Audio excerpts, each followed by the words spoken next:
Hey guys, time to take a closer look at the Sentinel IU-358, I think. First up, a couple things I forgot to mention in the earlier video. One, I do have this 45 adapter gizmo thingy.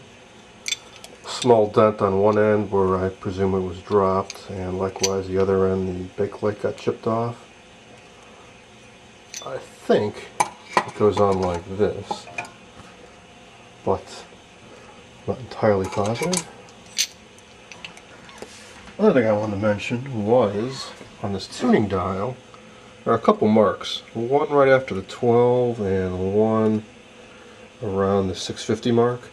I was told those are civil defense markings.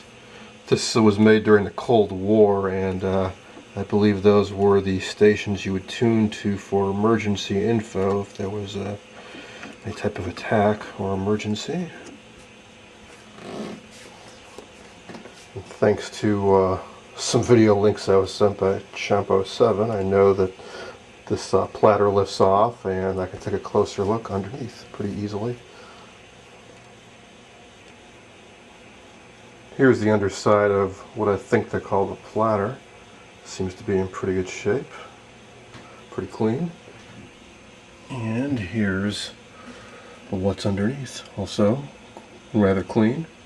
I think this is the idler wheel, and looks to be quite clean, and it's still kind of sticky, has some grip to it, and I don't feel any hard shiny spots or anything, so it seems to be in pretty good shape, even though it is slipping.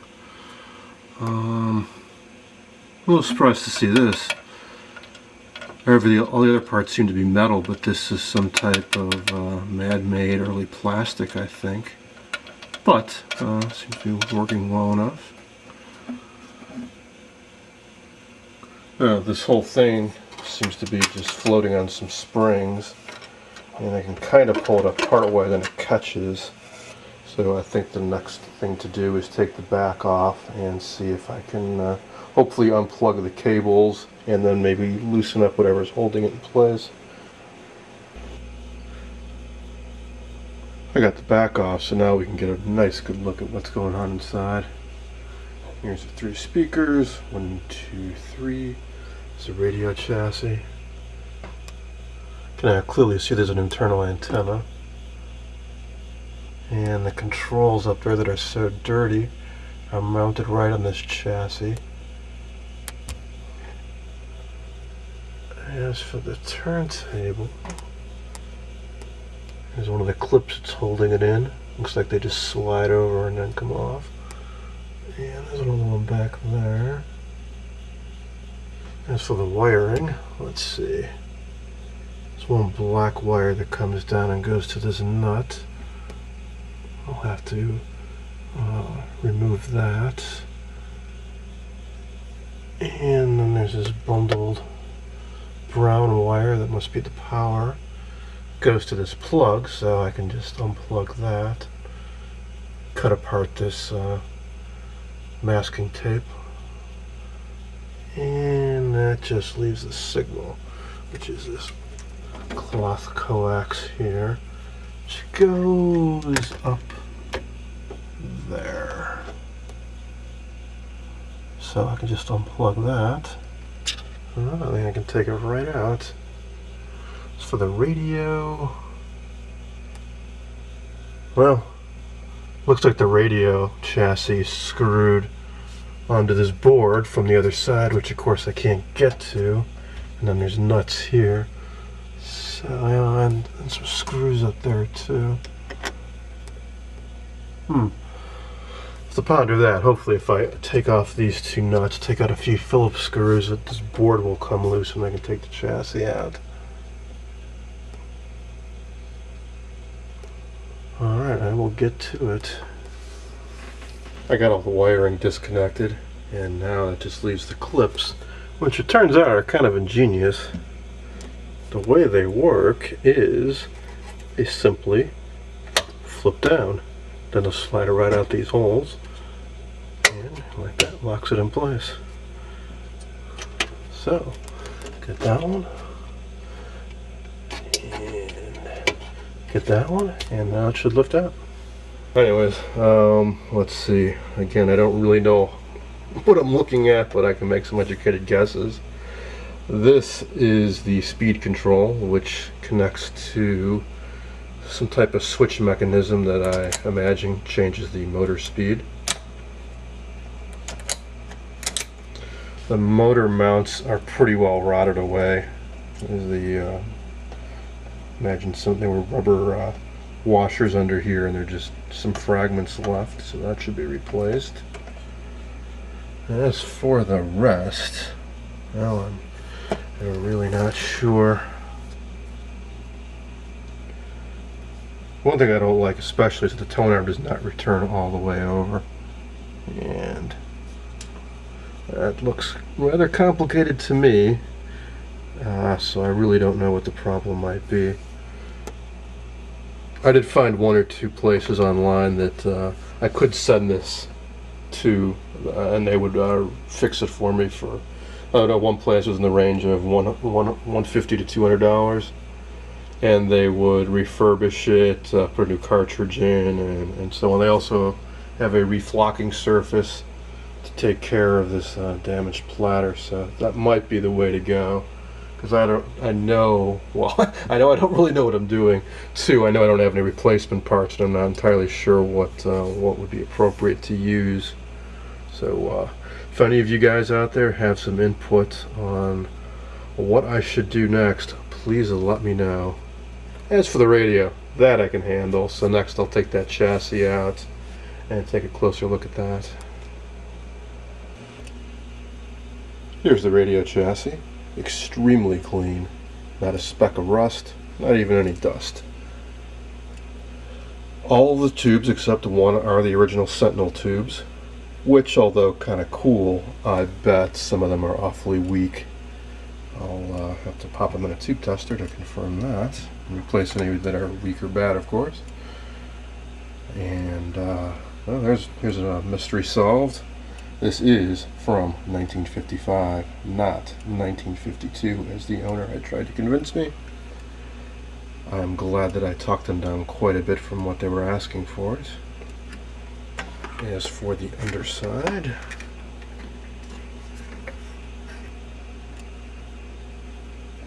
and here's the underside. Pretty conventional for a radio of this vintage.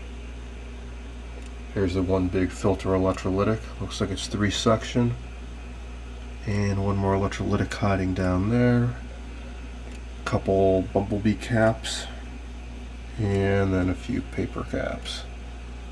Be replacing all of those, of course, and checking any resistors. I haven't found a schematic for this yet, but it's certainly all original, so I'll just replace the stated value with the replacement of the same value.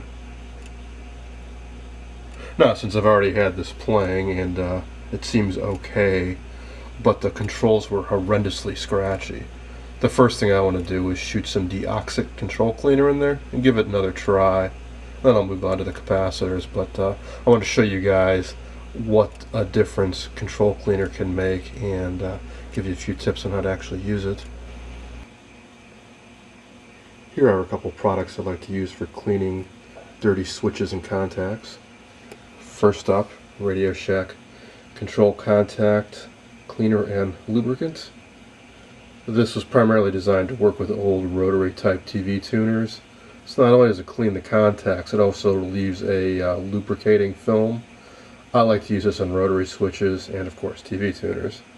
So I'll be using that on this mode power switch up here. The other product is Keg Deoxit. This is great for cleaning out the dirty potentiometers. There's a few flavors of this. This is the D5, which provides a flushing action and a slow dry. The other DN5 provides quick dry, non-drip, and D100 no solvents. So this flushing action means when you squirt it in there, it's going to run out. It's designed to flush out the crud and actually drip out.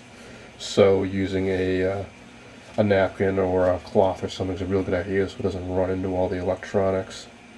Both these products, you get these red plastic straws.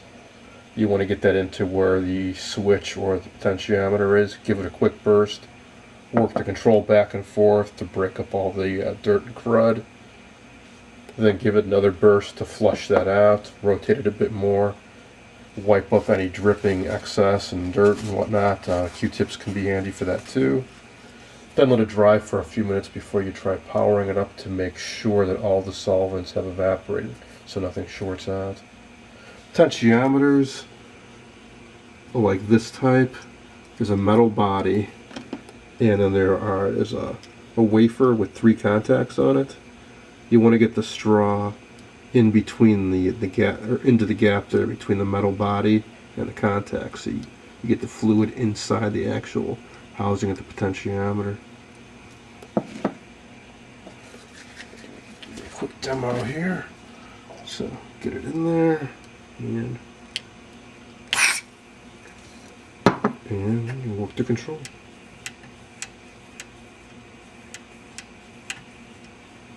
Wait a little bit and give it another spurt. I'll do that to all these controls. Then I'm going to slide it back in temporarily and power it back up, and let's see if all that scratchiness is gone. Okay, I've slid the chassis back in, so now it's time for a little test. If you watched the first video on this set, you'll hear how horribly scratchy these controls were. And hopefully it'll be a lot better now.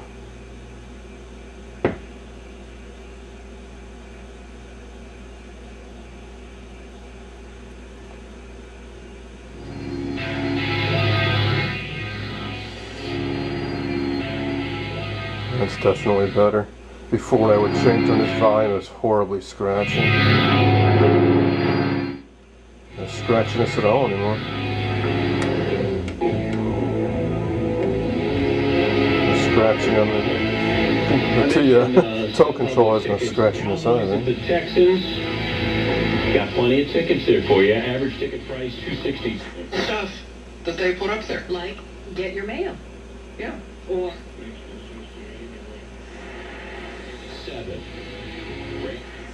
reception seems pretty good too. You put your finger on a very important issue. Even with just a little internal antenna. Skills and knowledge. Now, even though the radio does seem to be working fine, I still want to recap it because this is 50 plus years old, and those caps will start failing if I use this radio a lot, which I do plan on doing. Going with, I guess, official figures right now. But yeah, anyways, 10%, somewhere around there. See, all the scratchiness is gone from the controls, so definitely get yourself some deoxit if you're going to be restoring radios. 25%. Great stuff. that. Kids, some my own, some not. I don't have time to drive. I don't have time to be on the road. But I get home every night. You flip on P90.